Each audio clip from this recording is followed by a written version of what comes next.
হ্যাঁ বন্ধুরা, শুভ সময়। বাঁশবিহারি এসে গেলাম। আজকে আর লজিক না, আজকে একটা হালকা বিষয়, তবে খুব গুরুত্বপূর্ণ, সেই নিয়ে কয়েকটা কথা বলবো। সেটা হচ্ছে শিক্ষা। শিক্ষা বলতে আমরা কি বুঝি, আর শিক্ষা আমাদের ছোট ছোট ছেলে মেয়েদের, ভাই বোনদের কিভাবে শিক্ষা হওয়া উচিত, সেই নিয়ে দুই চারটে কথা বলবো। শিক্ষা কথাটার অ্যাকচুয়ালি অর্থ অনেক ব্যাপক, কিন্তু আমরা সাধারণভাবে যেটুকু বুঝি সেটা হচ্ছে ইংলিশে এডুকেশন, অর্থাৎ শিশুর অভ্যন্তরীণ কিছু সম্ভাবনা থাকে প্রত্যেকটি শিশুর, তা সেইটাকে এগিয়ে নিয়ে যাওয়াকেই বলা হয় শিক্ষা। তো এখন শিক্ষা বলতে কিন্তু সাধারণ মানুষ বোঝে কোনো বিশেষ জ্ঞান অর্জন করে বা বিশেষ কৌশল আয়ত্ত করা, এইটাকে বোঝানো হয়।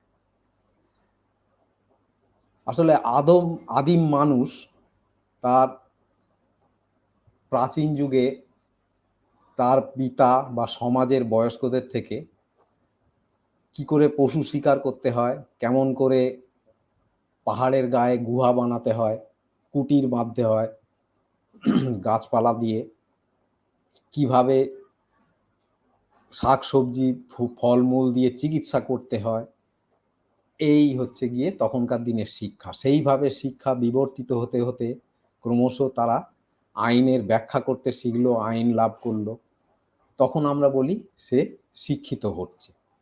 তাহলে এক কথায় ব্যবহারিক জীবনের প্রয়োজনে যেসব কৌশল বা জ্ঞান লাগে প্রত্যেক জীবনের কাজ করতে, সেইগুলোকে শেখাকেই শিক্ষা বলা হয়। শিক্ষা কিন্তু মাতৃগর্ভ থেকে শুরু হয়।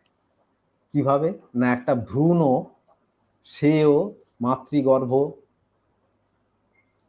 যে প্রাকৃতিক পরিবেশ তার, সেই পরিবেশের সঙ্গে খাপ খাইয়ে নেওয়ার চেষ্টা করে, তার ফলে সে বিবর্তিত হয় এবং সে ধীরে ধীরে কিন্তু ওখানেই অভিজ্ঞতা সঞ্চয় করে এবং খুব দ্রুত সে শিক্ষিত হতে থাকে। আমরা কিন্তু এই বিষয়টা এড়িয়ে যাই। ঠিক যেমন করে একটা মনুষ্যতর প্রাণী, সে প্রকৃতির সঙ্গে না লেখাপড়া করেই প্রকৃতির সঙ্গে খাপ খাইয়ে নেয়, পশু পাখি লতা পাতা এরা প্রকৃতির সঙ্গে অভিজ্ঞতার মাধ্যমে খাপ খাইয়ে নেয়। অভিজ্ঞতা বলতে এখানে তার কিছু প্রেসার, টেম্পারেচার, এই যে প্রাকৃতিক পরিবর্তন, তার সঙ্গে সে খাপ খাইয়ে নেয়, তার ক্ষেত্রে এটাই শিক্ষা। কিন্তু আমাদের জীবনে শিক্ষার ভিত্তি কিভাবে হয়ে গেল? বিভিন্ন বস্তুর ব্যাখ্যা, বিভিন্ন কাজের কৌশল, এইগুলো, সেগুলোকে বিভিন্নভাবে নামকরণ করা হয়েছে।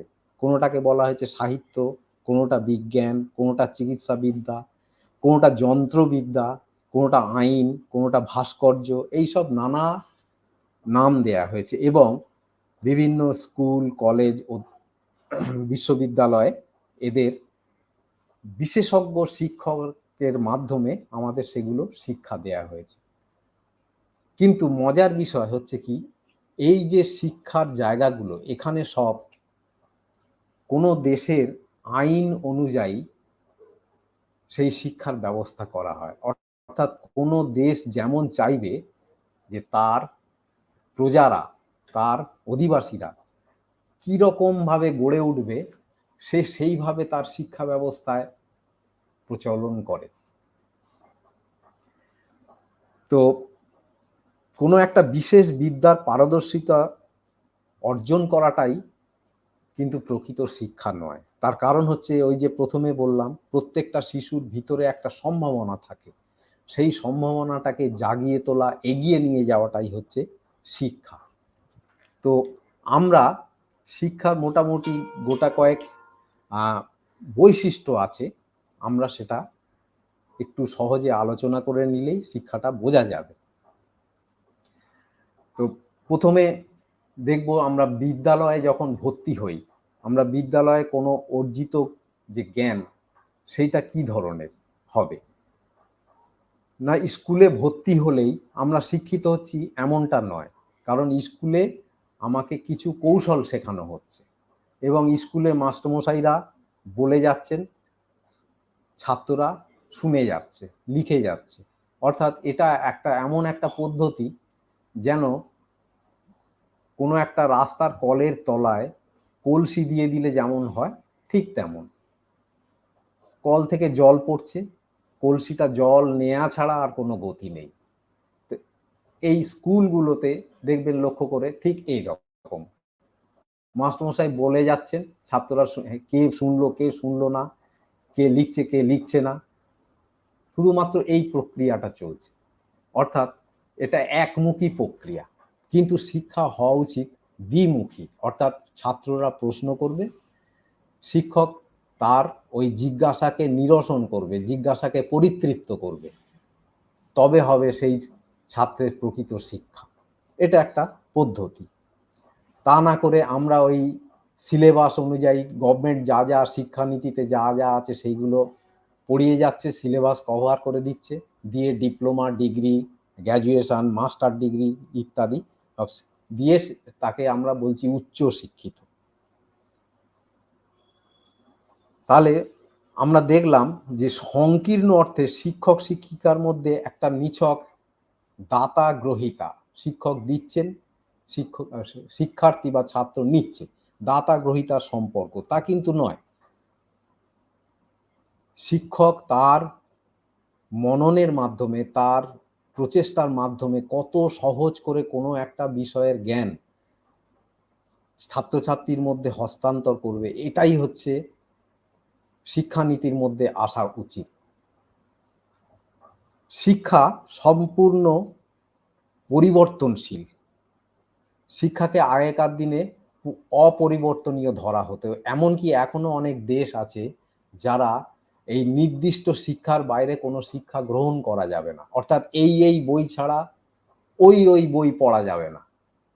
অর্থাৎ তারা নির্দিষ্ট করে দিচ্ছে যে সেই দেশের অধিবাসী, ভবিষ্যতের অধিবাসী একটা নির্দিষ্ট শিক্ষা পেয়ে বড় হবে এবং তারা দেশের অনুগত হয়ে তাদের কথা অনুযায়ী চলবে। এই একটা অদ্ভুত তাদের উদ্দেশ্য। তার ফলে হচ্ছে কি, সে নিজের ইচ্ছা মতো একটা শিক্ষা দাস তৈরি করছে। অর্থাৎ সে যা যা ঠিক করে দিচ্ছে সেই অনুযায়ী সেই দেশের অধিবাসী, সেই দেশের ছাত্ররা শিখছে। তার মধ্যে মুক্ত চিন্তা, তার মধ্যে জিজ্ঞাসা, তার মধ্যে তর্ক, এইগুলো সমস্ত তখন মরে গেল যদি এই শিক্ষা ব্যবস্থা স্থবির এবং জড় হয়ে যায়। তাহলে শিক্ষা সবসময় হবে গতিশীল। প্রাণহীন শিক্ষার কোনো বাস্তব উপযোগিতা নেই। শিক্ষার্থীর সবসময় একটা নিজস্ব চাহিদা থাকে, আগ্রহ থাকে, এবং সব ছাত্রের জিজ্ঞাসা, মস্তিষ্কের ব্যবহার এগুলো সমান হতে পারে না। সুতরাং একই শিক্ষা কারিকুলামে, একই শিক্ষা ব্যবস্থায় সব ছাত্র বেড়ে উঠতে পারে না। তার একটা নির্দিষ্ট আকৃতি প্রকৃতি করে দিলেই বেশ কিছু ছাত্র হয় স্কুল ছেড়ে দেয়, নয় পেরে ওঠে না, কেউ বা হয়তো অঙ্ক কম করে, কেউ হয়তো ইংরেজি বেশি করে। এই যে ব্যাপারগুলো, এগুলো শিক্ষার ব্যবস্থার অত্যন্ত একটা অনাচারের ফলে এই জিনিসটা হয়। আসলে শিক্ষাকে শিশুদের আনন্দ রূপে তারা দিতে পারে না, তার ফলে তারা এই স্কুল ছুট হয়ে যায়। অবশ্য অর্থনৈতিক অবস্থা, পারিবারিক অবস্থা, সামাজিক অবস্থা এগুলো অবশ্যই দায়ী। কিন্তু যখন সে, আমি আলোচনা করছি যখন সে ভর্তি হয়েছে স্কুলে, আমি সেখান থেকে আলোচনাটা শুরু করছি। শিক্ষার মূল লক্ষ্যটা কি? শিক্ষার মূল লক্ষ্য হচ্ছে মানসিক শক্তির উন্নতি সাধন করা। আমার পূর্বপুরুষদের সংস্কৃতির সঙ্গে মিলিয়ে চলবো, এটাই কিন্তু শিক্ষা নয়। তাহলে তো শিক্ষার অগ্রগতি হলো না, তাহলে তো আমার মধ্যে সংস্কার হলো না। আমার পূর্বপুরুষ যা যা করেছে আমি সেই করলে আমার তো জ্ঞানের পরিস্ফুরণ হচ্ছে না। জগৎ পরিবর্তনশীল, কোনো দেশ উন্নতি করে যাচ্ছে, কোনো দেশ অবনতির অতল গহ্বরে তলিয়ে যাচ্ছে। এর কারণটাই এই। কারণ আমি পূর্বপুরুষ থেকে সংস্কৃতি ছেড়ে, তাদের আচার ব্যবহার ধর্ম ছেড়ে বার হতে পারছি না। আমার শিক্ষা সেটা সম্মতি দিচ্ছে না। তাহলে আমার সামাজিক যোগ্যতা অর্জনে আমি অসমর্থ হয়ে পড়ছি, আমি পেশায় ঢুকতে পারছি না। এইগুলো হচ্ছে শিক্ষা।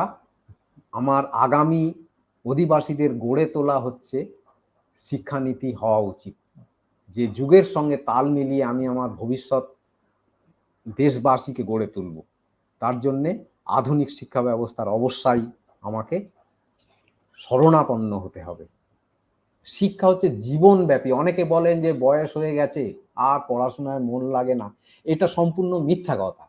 শিক্ষা সেই যে বলেছিলাম, মানুষের ভ্রূণ থেকে শুরু হয়, মৃত্যুর আগের সময় পর্যন্ত মানুষ শিক্ষিত হতে পারে, নিজেকে সংস্কার করতে পারে। কারণ তার বয়স হয়ে গেলে পৃথিবীটা থেমে যাচ্ছে না, পৃথিবীও পরিবর্তিত হচ্ছে। সুতরাং পৃথিবীর সঙ্গে অভিযোজন করতে না পারলে, সমাজের সঙ্গে অভিযোজন করতে না পারলে আমি ক্রমশ ব্রাত্য হয়ে যাব। আমার বয়সকালে আমার সঙ্গে কেউ কথা বলবে না, আমার বয়সকালে কেউ কথা বলবে না আমার সঙ্গে। সুতরাং আমাকে তার সঙ্গে আপ টু ডেট থাকতে হবে, আমাকে নিজেকে আপডেট ভার্সন তৈরি করতে হবে নিজের মধ্যে। তাহলে শিক্ষা শুধুমাত্র আমি কোনো একটা জায়গায় চাকরি পাবো তার জন্য কিছু পড়া, কিছু অঙ্ক শেখা, কিছু ইংরেজি শেখা, কিছু ভূগোল ইতিহাস শেখা, এইটা কিন্তু শিক্ষা নয়। অর্থাৎ পরিবর্তিত পরিস্থিতির সঙ্গে খাপ খাইয়ে নেওয়ার যে প্রচেষ্টা, তাকে বলা হয় শিক্ষা। আর তা না হলে যদি আমি প্রবৃত্তি বা কিছু অভ্যাসের দ্বারা চালিত হই, অর্থাৎ কোনো একটা ট্রেনিং স্কুলে যাবেন, সেখানে গিয়ে দেখবেন কুকুরকে ট্রেনিং করছে, ডগ ট্রেনার, কে নাচের ট্রেনিং দিচ্ছে, কে কম্পিউটারে 6 মাসের ট্রেনিং দিচ্ছে। এগুলো কি না, প্রবৃত্তি তৈরি করছে, অর্থাৎ এই পরিস্থিতিতে এই রকম করতে হয়, এটাকে বলা হয় প্রবৃত্তি। সার্কাসের রিং মাস্টার সে 8টা বাঘকে নিয়ে খেলা দেখাচ্ছে, কেন না সেই বাঘকে তার সে প্রবৃত্তি তৈরি করেছে, যে লাঠিটা তুললে চেয়ারে গিয়ে বসতে হয়, লাঠিটা বাঁদিকে তুললে একবার হালুম করতে হয়, একে বলে প্রবৃত্তি। তাহলে কোনো দেশ যদি তার ভবিষ্যতের প্রজন্মেরকে এইভাবে প্রবৃত্তি তৈরি করে, জ্ঞানের পরিস্ফুরণ না করে শুধুমাত্র প্রবৃত্তি তৈরি করে, তাহলে সে অ্যাকচুয়ালি সে মনুষ্যতর কিছু প্রাণী তৈরি করছে, সেই দেশের উন্নতি হওয়া সম্ভব নয়। সমাজের পুনর্গঠন, পুনঃসৃজন, সমাজকে উন্নত হতে গেলে কিছু শিক্ষিত লোকের অবশ্যই প্রয়োজন। তা না হলে সমাজকে রাস্তা দেখাবে কে, কোনটা ভুল কোনটা ঠিক শিক্ষিত না হলে বোঝা যায় না। শুধুমাত্র পেশাগত কতগুলো ডিগ্রিধারী লোক আপনাকে কখনোই বলবে না যে এইটা ঠিক ওইটা ভুল বা এই সমাজের এইটা করা উচিত। কারণ সে তার পেশা, ডাক্তারি তার পেশা, ইঞ্জিনিয়ারিং তার পেশা। আপনার রোগ হলে তবেই তার পয়সা, সে আপনাকে ভুল ভাল এদিক সেদিক নানা রকম করে সে তার পেট চালাবে। সুতরাং আমাদের বাস্তব সমস্যার সমাধানটাই হচ্ছে শিক্ষার মধ্যে দিয়ে আসে। নিষ্ক্রিয় স্থবির আদ্যিকালের পুরনো পঠন লিখনের মধ্যে দিয়ে তা কখনো আসতে পারে না, কখনোই না। কোনো অবাস্তব কাল্পনিক মধ্যযুগীয় অভিজ্ঞতা থেকেও তা আসে না, কারণ সেটা বলাই হচ্ছে মধ্যযুগের একটা শিক্ষা ব্যবস্থা। শিক্ষা আসে বাস্তব পরিস্থিতিতে সক্রিয় অংশগ্রহণের মাধ্যমে। বস্তুত জীবনে যত বাস্তব সমস্যা আসে সেই সমাধান তৈরি করাটাই হচ্ছে শিক্ষার মূল উদ্দেশ্য।